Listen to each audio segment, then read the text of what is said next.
Excellency, the Deputy President of the Republic of South Africa, Cabinet colleagues, the Governor of the South African Reserve Bank, the 10th Governor of the South African Reserve Bank, honorable members, members of the executive committees responsible for finance, fellow South Africans, good afternoon.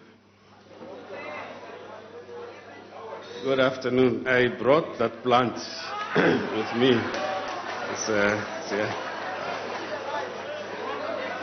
It is my singular honor and privilege to introduce the first budget of the 6th administration. Today I table the Division of Revenue Bill, the Appropriation Bill, the 2020 Budget Review, the 2020 Estimates of National Expenditure, and the 2020 Tax Proposals. Now, the aloe ferox survives and thrives when times are tough. It actually prefers less water. The previous one we had, we actually gave it too much water, and it didn't work. It needs less water. It wins even when it seems the odds are against it. Mr. President, in your State of the Nation address 2 weeks ago, you reminded us that our capacity to win is not diminished. We have it within ourselves to be the best in the world. Congratulations to Miss Universe, Zozibini Tunzi. Congratulations to the Springboks and the Proteas, who won whilst we were preparing this budget speech. Our economy has won before, and it will win again. Before democracy, our growth was pedestrian. Indeed, between 1990 and 1992, the economy contracted for 3 consecutive years. In the 15 years following democracy, economic growth averaged 3.6% a year. The gross debt to GDP ratio declined from 46% to 26%. In the 5 years from 2003 to 2008, growth averaged around 5%, and South Africa was amongst the fastest growing major economies in the world. The unemployment rate improved by 5%. Now, even after a decade of weak economic performance, South Africa still boasts deep and liquid capital markets, strong institutions, the most diversified economy on the continent of Africa, and a young population. We are part of the most vibrant continent in this world. As Pliny the Elder said, ex Africa semper aliquid novi, always something new from Africa. Winning requires hard work, focus, time, patience, and resilience. Achieving economic growth and higher employment levels requires a plan. To quote 1 Corinthians chapter 9, verse 24, do you not know that those who run in a race all run, but only one receives the prize? Run in such a way that you may win, unquote. Amen.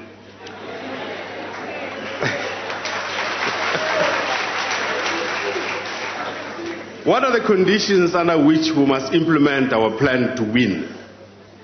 In 2020, global economic growth is expected to strengthen to 3.3%. Global inflation remains contained, global monetary policy is supportive, and we are benefiting from demand for emerging market assets. Asia, excluding Japan, is expected to grow by 5.8% in 2020. The virus which has plagued China is a source of uncertainty as it spreads around the world. With growth of 3.5%, sub-Saharan Africa is forecast to be the second fastest growing region in the world. Against this backdrop, we forecast that the South African economy will grow by 0.9% and inflation will average 4.5% in 2020. Over the next 18 months, the economy should get a number of jump starts. These include, amongst others, firstly, the fruits of the structural reform agenda led by the President. Second, lower inflation. Third, the interest rate reductions earlier this year. Fourth, the recent gains in platinum group metals prices. 5, the impending change to the electricity regulatory framework. And 6, the tax proposals we are setting out today. Persistent electricity problems will, however, hold back growth. Over the next 3 years, we expect growth to average just over 1%. Therefore, a stable supply of electricity will be our number one critical task. Last year, the government embraced the ideas contained in the document Towards an Economic Strategy for South Africa. This is our guiding plan. It contains the basic and fundamental pillars of our approach: strengthening the macroeconomic framework to deliver certainty, transparency and lower borrowing costs, focusing spending on education, health and social development, modernizing network industries and restructuring our state-owned enterprises, opening markets to trade with the rest of the continent, implementing the reimagined industrial strategy. Minister Patel, I thought you'd clap, man. Lowering the cost of doing business, focusing on job-creating sectors such as agriculture and tourism. Goodbye. Underpinning all of this is the need for an efficient and capable state. We must also leverage the private sector as far as possible. Today we report on our progress. We are moving forward. A sound macroeconomic framework always lays the foundation for growth. Budgets are complex, but the numbers are quite simple. The numbers show that we have a lot of work to do. For 2020-21, revenue is projected to be 1.58 trillion rand, or 29.2% of GDP. Expenditure is projected at 1.95 trillion rand, or 36% of GDP. This means a consolidated budget deficit of 370.5 billion rand, or 6.8% of GDP in 2020-2021. Gross national debt is projected to be 3.56 trillion rand, or 65.6% of GDP by the end of 2020-21. To support growth, therefore, we propose no major tax increases.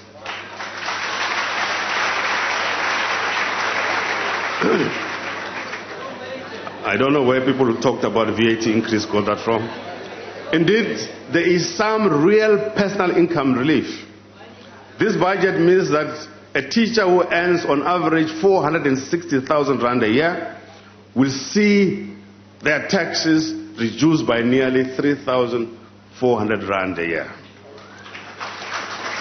Hard-working tax-paying South Africans who earn on average 265,000 rand a year will see their income tax reduced by over 1,500 a year. Our income tax system is progressive, and the adjustments reflect this. Someone, for example, earning 10,000 rand a month will pay 10% less in tax. Someone earning 100,000 rand a month will pay about 1.5% less. We're also proposing broadening the corporate income tax base. This additional revenue will be used to reduce the corporate tax rate in the near future to help our businesses to grow. Startups will ignite the economy. The tax system supports this in a number of ways, including preferential small business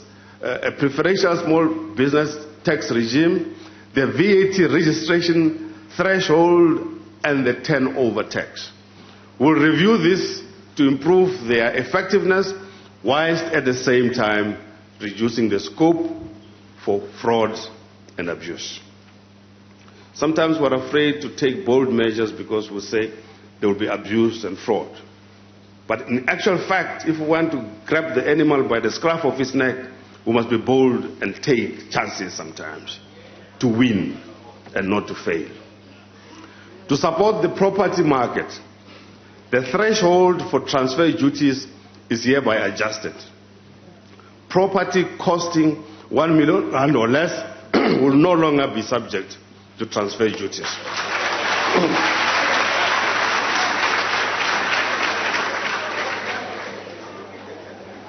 I see you're about to buy that, yes. There will be a renewed focus on illicit and criminal activity, including non-compliance by some religious public benefit organizations. Religious bodies must operate within the strict boundaries of the law if they are to enjoy any tax-exempt status. The annual tax-free savings account contributions limit rises to 36,000 rand. We have increased excise duties to keep pace with inflation. From today, a 340 milliliter can of beer or cider will cost only an extra 8 cents. Only. A 750 milliliter bottle of wine will cost only an extra 14 cents. A 750 milliliter bottle of sparkling wine, Minister Mbalula, will only cost an extra 61 cents. A bottle of 750 milliliter spirits, including whiskey, gin, or vodka, will rise by 2.89 rand. A packet of 20 cigarettes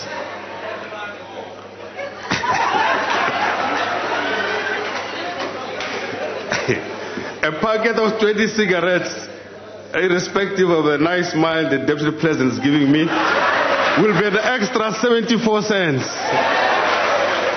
A 25 gram of piped tobacco, with due respect to some retired people, will cost 40 cents more. A 23 gram cigar will cost an extra 6.73 rand. I'm happy again to report to this House that there is no increase in the price of sorghum beer.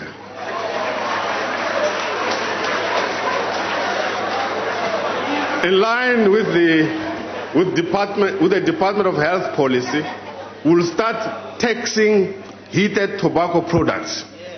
For example, Hubbly, Bubbly. The rate will be set at 75% of the rate of cigarettes.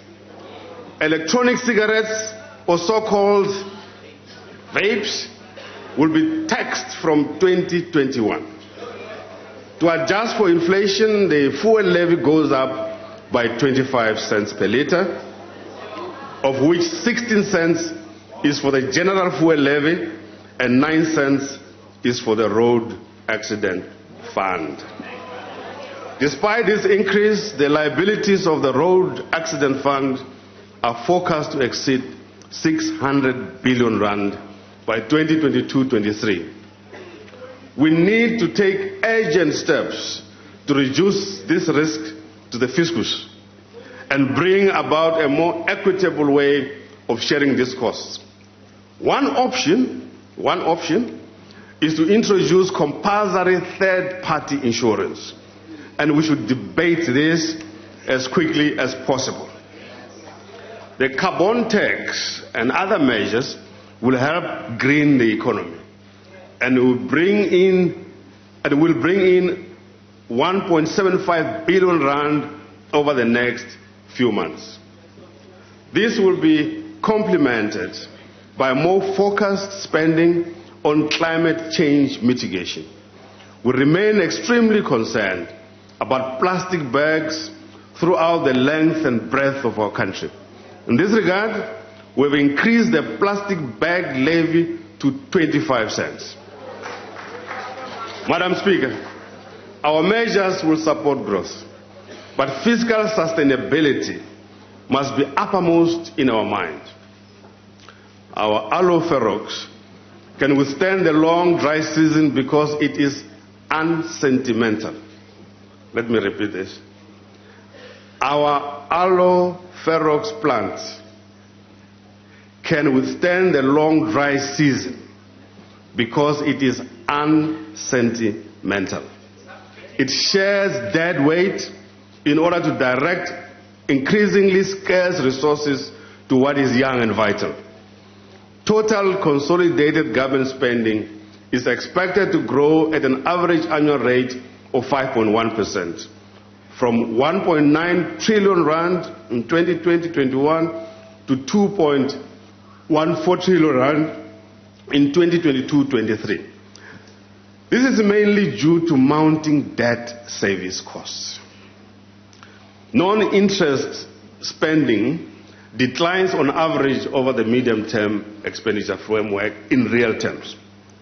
As a major step towards fiscal sustainability, today we announce a net downward adjustment to main budget non-interest expenditure of 156.1 billion rand over the next 3 years, relative to the 2019 budget projections. The total reduction is mainly the result of lowering program baselines and the wage bill by 261 billion rand. These are partially offset by additions and relocations of 111 billion rand. Of this, more than half of 60 billion rand is for Eskom and South African Airways. Let me unpack the 261 billion in baseline spending reductions. The first part is adjustment on program spending of about 100 billion rand. Some of these were announced in the medium-term budget policy statement. Adjustments are mainly in conditional grants for provinces and municipalities. For human settlements, adjustments amount to 14.6 billion rand over the MTF. There are also adjustments of 2.8 billion to the municipal infrastructure grants. Over the 3 years, public transport spending is adjusted by 13.2 billion, mainly on allocations to the Passenger Rail Agency of South Africa and the Public Transport Network grant. The planning and implementation of the integrated public transport networks will consequently be suspended in Buffalo City, Mboweni, and Msunduzi municipalities. Education infrastructure allocations are adjusted by 5.2 billion rand over the medium term, while health is adjusted by 3.9 billion over the same period. While some of these savings are good for the fiscus, in many cases we're also making difficult and painful political sacrifices. It is therefore important that we direct our constrained resources to areas that have a high social impact and have the largest economic multipliers. We shall undertake spending reviews to ensure that we achieve these objectives. The second part is adjustments on the wage bill by about 160 billion rand over the medium term. Public servants do crucial work for our country, often unappreciated, in difficult conditions. The governing party is a firm believer in the critical role of the state in development. For this reason, we need qualified, motivated, and effective staff members.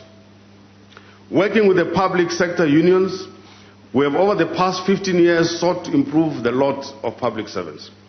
And we have committed significant resources for compensating them every year, even as we have tried to increase their numbers in recognition of their demanding workloads. Between 2006 and 7 and 2011 and 12, we were able to add about 190,000 employees to the public service. However, at the same time, the government wages also increased quite significantly. To balance the books, which is the job of the Minister of Finance, to balance the books, we slowed hiring, and since 2011, 2012, the number of government employees has actually declined. Madam Speaker, we cannot go on like this.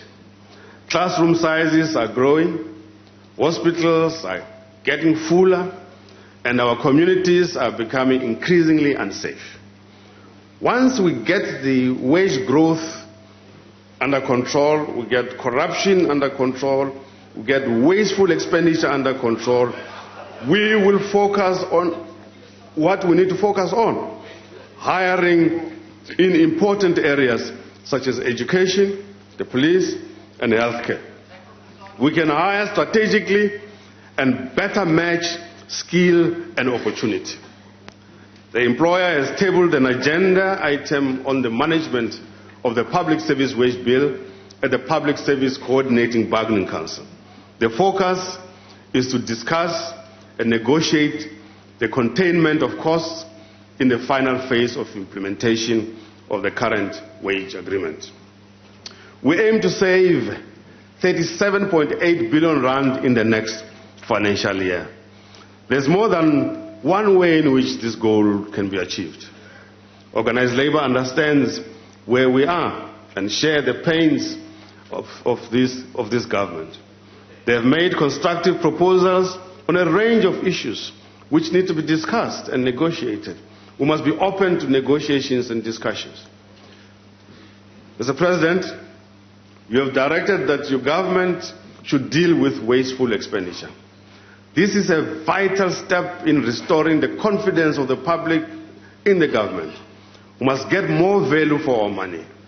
The President's instruction requires a dynamic and an appropriate mix of quantity, quality, capacity, and capability in the administration of the state.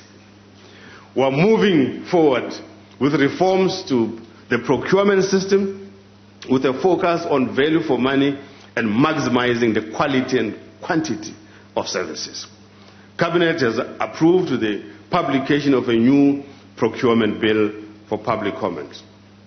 We will accelerate merging and consolidating public entities. We will propose a new law to stop excessive salaries in public entities. We must also deal decisively with the excessively high cost of leasing government buildings. We are already acting on fruitless and wasteful expenditure. Last year, this House amended the Public Audit Act to empower the Auditor General to 1. Refer matters to a public body for investigation and prosecution. 2.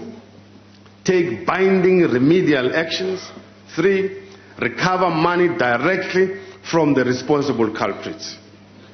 To show the determination of the executive to deal with runaway costs, we will implement a number of steps. This includes 1. Abolishing the current wasteful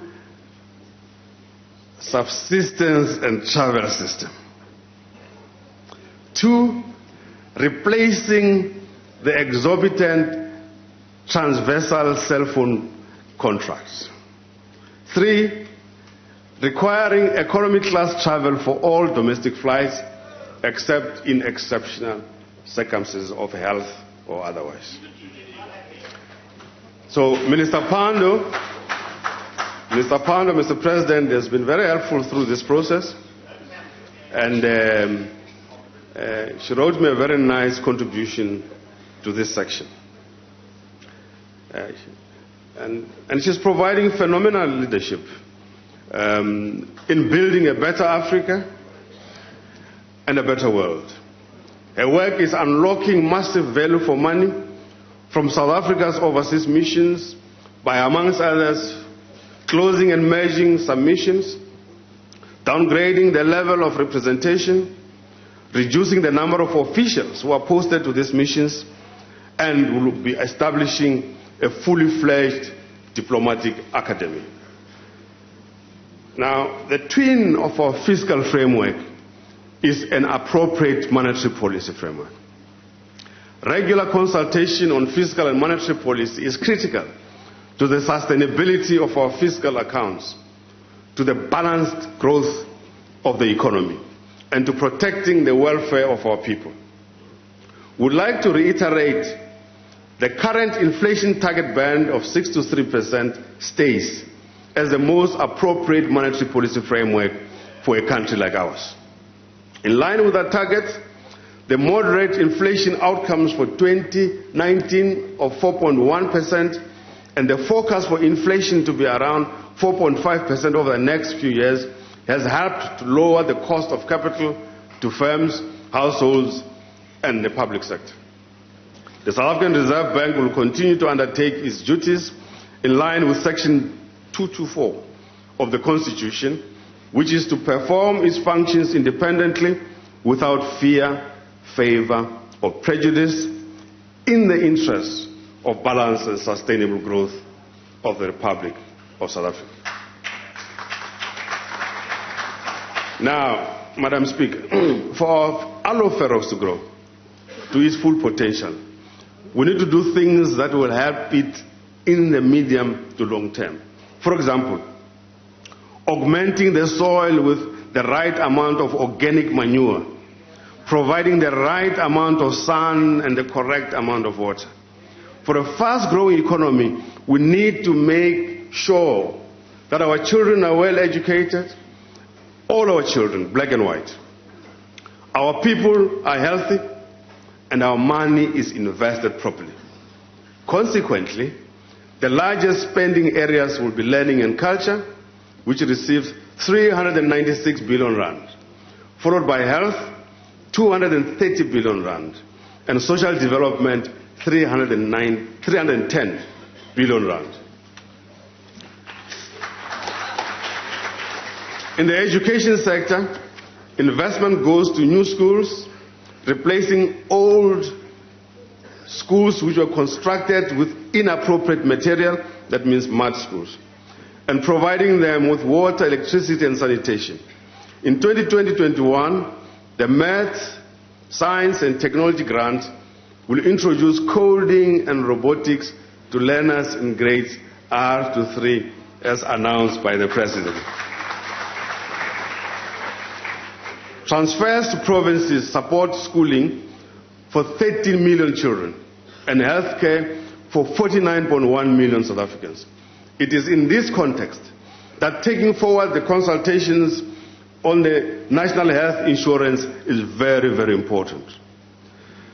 The President has been elected chairperson of the African Union for this year. We need to support his work and prove that South Africa is fully behind the African Union agenda. There is a decision of the African Union to establish a Pan-African University, and that the Space Sciences Institute will be located at the South African University. We therefore can announce today that this Space Sciences Institute will be located at the Cape Peninsula University of Technology, and that funding will be made available immediately, and the consultations process will take place with the relevant ministers. Dr. Nzimande. The Department of Higher Education and Training will reallocate existing funds to undertake a feasibility study for the establishment of a new University of Science and Innovation in Ekurhuleni, as announced by the President. Over the next 3 years, 48.2% of nationally raised funds are allocated to national government, 43% to provincial government, and 8.8% to local government. 500 million rand has been provisionally set aside for disaster management to respond to the impact of recent floods and the ongoing drought. Honorable members, Funani Kwivilu from Limpopo told us that, I quote, infrastructure development should be a priority for the government, and we agree. In fact, capital spending is the fastest growing component of non-interest spending. The spending is complemented by the infrastructure fund. Over the next 3 years, the Development Bank of Southern Africa will package blended finance mega projects of at least 200 billion rand. Government has committed 10 billion rand over the next 3 years in this regard. The public can now find information on infrastructure projects on the portal Vuleka Mali, the internet portal. When you go into it, you click into it, it tells everything else about what is happening, and you get information directly from that portal. 8.2 million young people between the ages of 15 and 34 are not in education, not in employment or training. Government is committed to helping them. Raising skills and improving the matching of young people and jobs is an important focus of the Presidential Youth Employment Intervention. To date, the Jobs Fund projects have created approximately 175,000 permanent jobs and helped 21,000 people into internships and created 59,900 short-term jobs in South Africa. In South Africa. Of these, 65% went to the youth. As the President announced, we will reprioritize resources to raise spending on this critical issue. We will start work immediately, Mr. President, and I will provide more details in the 2020 medium-term budget statement. We intend to make this intervention a resounding success, for we cannot fail our youth. We are a caring society. We are a caring government. More than 18 million South Africans receive a grant of one sort or another, which is a lifeline for many. Grants reduce inequality and protect the most vulnerable in our society. I'm happy to announce that grants are adjusted as follows. Firstly, 80 rand increase for old age, disability and care dependency, which goes up to 1,860 per month. 80 rand increase in the War Veterans Grant to 1,880 rand. 40 rand increase for the Foster Care Grant to 1,040 rand per month. The Child Support Grant will increase by 20 rand to 445 per month. Changing the way we provide social grants will generate many savings in our economy and budget, which will be partly used to raise the daily subsidy per child. Madam Speaker, the next component of our plan is to modernize network industries and restructure state-owned enterprises. Government will, in quotes, do whatever it takes, unquote, to ensure a stable electricity supply. As I said, it is our #1 task. We have allocated 230 billion rand over the next 10 years to achieve the restructuring of the electricity sector. The current electricity shortfall will ease as Eskom complete critical maintenance work that they're doing. Bid window 4 of the renewable energy program is being accelerated.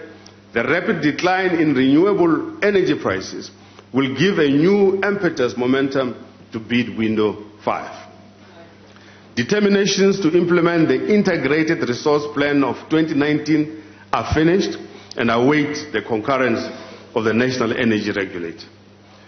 It will shortly be possible for municipalities in financially good standing positions to purchase electricity from independent power producers.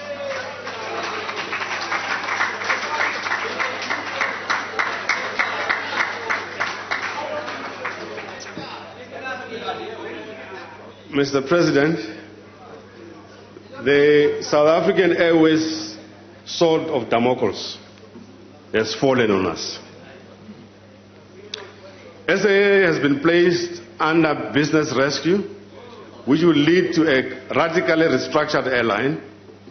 Over the medium term, government has allocated 16.4 billion rand to settle guaranteed debt and interest. The associated restructuring costs will be reprioritized within the budget. It is the very sincere hope of many that this intervention will lead to a sustainable airline that is not a burden to the fiscus. Cabinet approved the economic regulation of transport bill in November, which takes us forward to a fairer process for third-party access into the rail network. In 2019, South Africa signed the African Continental Free Trade Area Agreement, which comes into force on the 1st of July 2020. This agreement will open up new markets, promote regional integration, and contribute to economic growth. Today we announce complementary measures to make it easier to do cross-border financial transactions, which will support trade and investment. We want to encourage South Africans abroad to keep their ties with their home country. We will raise the exempt amount for foreign remuneration to 1.25 million rand. We will phase out the administratively burdensome and cumbersome process of emigration through the South African Reserve Bank.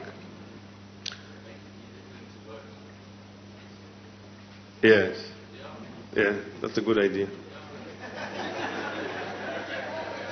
Why didn't I think about that? We intend to implement the reimagined industrial strategy. An innovation fund will be capitalized with 1.2 billion rand over the next 3 years. Industrial business incentives worth 18.5 billion rand will create and retain approximately 57,000 jobs. An additional 107 million rand is reprioritized for the refurbishment of the 27 industrial parks we have spoken about before in townships and rural economies. 6.4 billion rand is allocated for small business incentive programs, of which 2.2 billion will be transferred to the Small Enterprise Development Agency. Together with the Department of Trade and Industry and Competition, we are considering various proposals from ITEC related to scrap metal and poultry. Madam Speaker, steps are being taken to address South Africa's lagging productivity growth and reduce the cost of doing business. For example, the BEES portal will provide a streamlined way to register a new business with the CIPC, SARS, UIF, and the Competition Fund in one day. And that's happening already. The Competition Amendment Act came into force in July 2019, strengthening the Competition Commission's powers. The Commission has conducted inquiries into a number of sectors to strengthen competition. South Africa is moving on with the fourth industrial revolution. We are determined not to be left behind. We are relaxing regulations to help our flourishing fintech sector. The spectrum licensing plan was released in November last year, preparing the way for auctioning high-demand spectrum. ICASA will be appropriately capacitated for this purpose. A voucher system will be introduced to allow households to acquire digital devices. Over the medium term, we will support agriculture and tourism. Government has allocated 495.1 million rand to the Department of Agriculture, Land Reform and Rural Development to improve compliance with biosecurity and the support for exports. Oh, you didn't get that. It means to avoid animal diseases. It's biosecurity. An additional 500 million rand is reprioritized over the medium term for the department to finalize land claims. To support tourism, we'll engage with the tourism industry on how we can formalize the tourism levy, not tax, Minister, the tourism levy. Madam Speaker, fighting corruption is a priority of this administration. And there is no doubt about that. The NPA, the Special Investigating Unit, and the Directorate for Priority Crime Investigation are allocated an additional 2.4 billion rand in this budget. This will enable the appointment of approximately 800 investigators and 277 prosecutors who will assist with, amongst others, the clearing of the backlogs of cases such as those emanating from the Zondo Commission.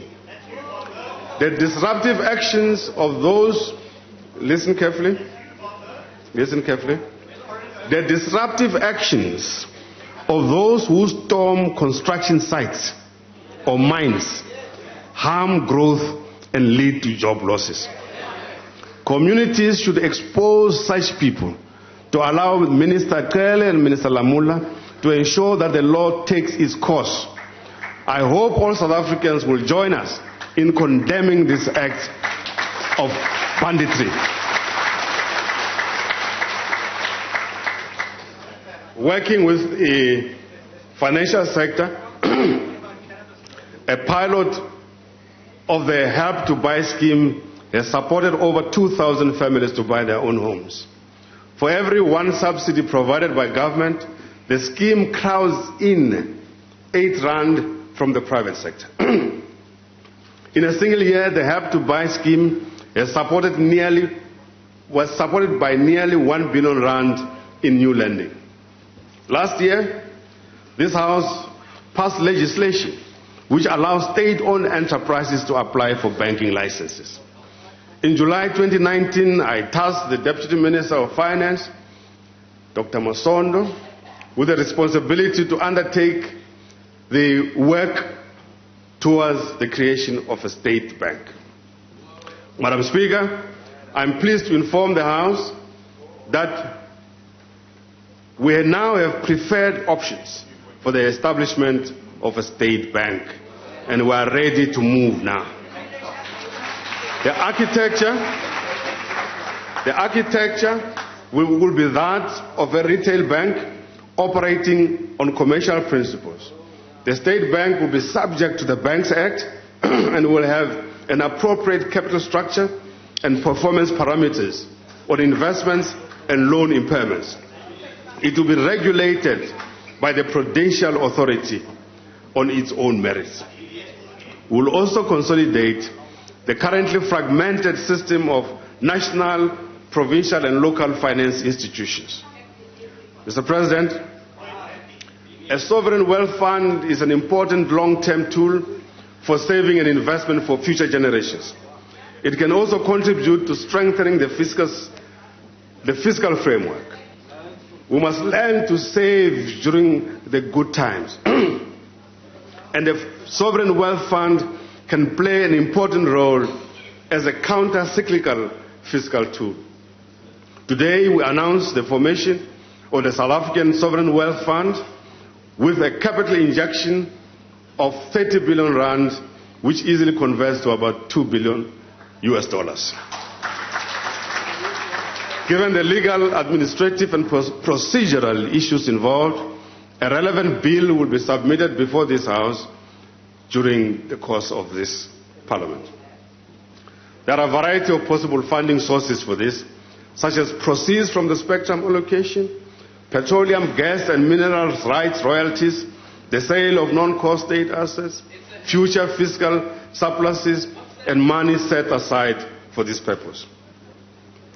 This will ensure that we continue to invest in future generations in a fiscally prudent manner. The National Development Plan calls for a capable and efficient state that creates the right environment for the private sector to flourish. Taxpayers deserve to feel that their money is going to a government that's efficient and capable.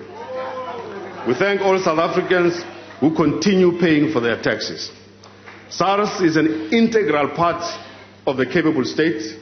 We are focused on re-establishing the institutional integrity and fighting criminality. Just this past week, 2 individuals were convicted for up to 168 years imprisonment for tax fraud. For all South Africans, the state is their local municipality. Allocations to government, to local government. Oh, Chief. Yeah.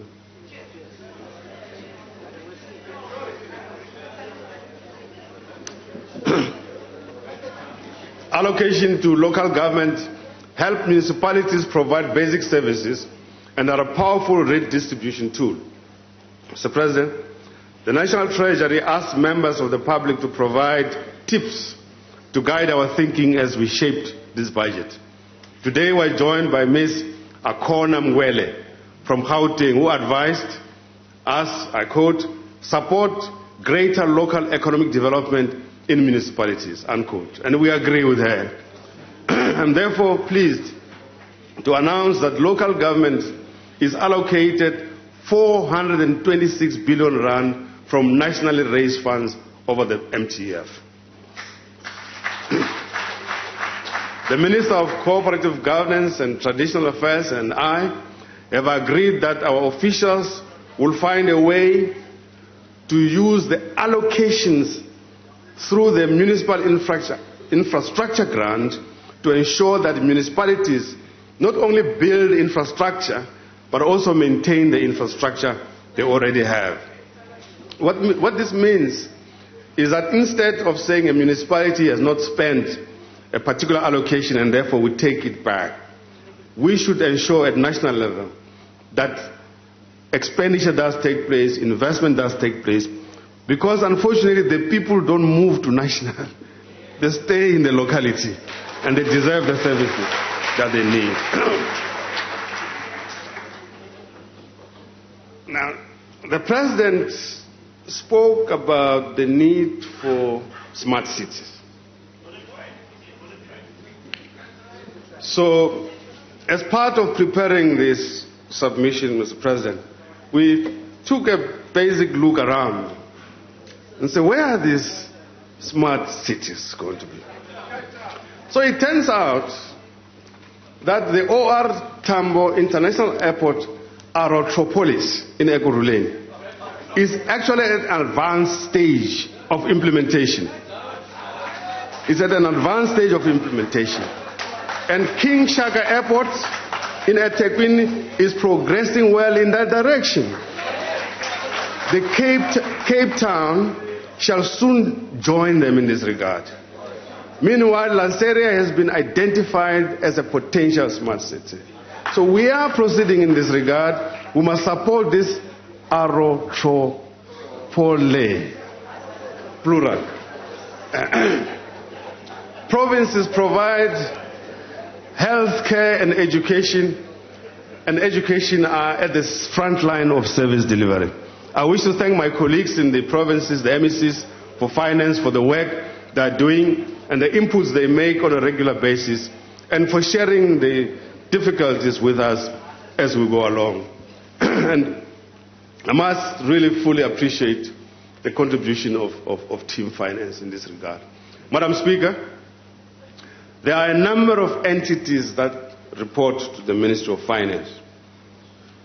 The report of the Commission of Inquiry into the PIC highlights, amongst others, important lessons for us, including the need to implement and adhere to governance and financial controls and to reduce risk, particularly the risk appetite.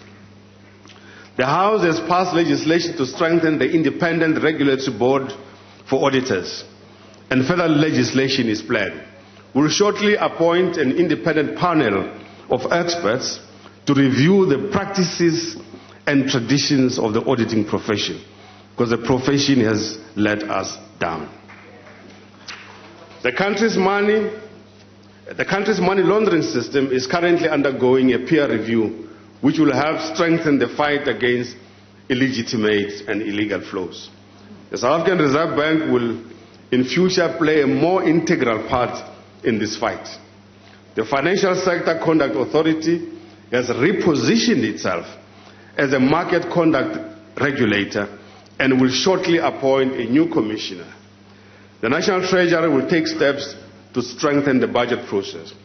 And since it's now agreed that the budget process should ideally start after the first Lekgotla in June to provide the political leadership, is very important in this step. So winning is not easy, Madam Speaker, Mr. President. Less than 2 years before winning the World Cup, the Springboks were trounced 57-0 by the All Blacks. Miss Universe, our Miss Universe, did not win a first attempt at Miss South Africa. Winning takes patience, prudence, perseverance, and focus. As St. Paul tells us, we must run in such a way that we may win. To paraphrase Charles Dickens, who I quoted in my first address to this House, we will make this the best of times. Mr. President, Deputy President, thank you for your leadership. A word of appreciation to the Deputy Minister of Finance, the National Treasurer General of Finance and his team. My thanks to the SARS Commissioner, to the 10th Governor of the South African Reserve Bank, because I'm the 8th Governor, to colleagues in Cabinet and the Ministers' Committee on the Budget. I really thank you very much. My gratitude goes as well to the parliamentary committees who worked tirelessly to process the legislation accompanying the speech.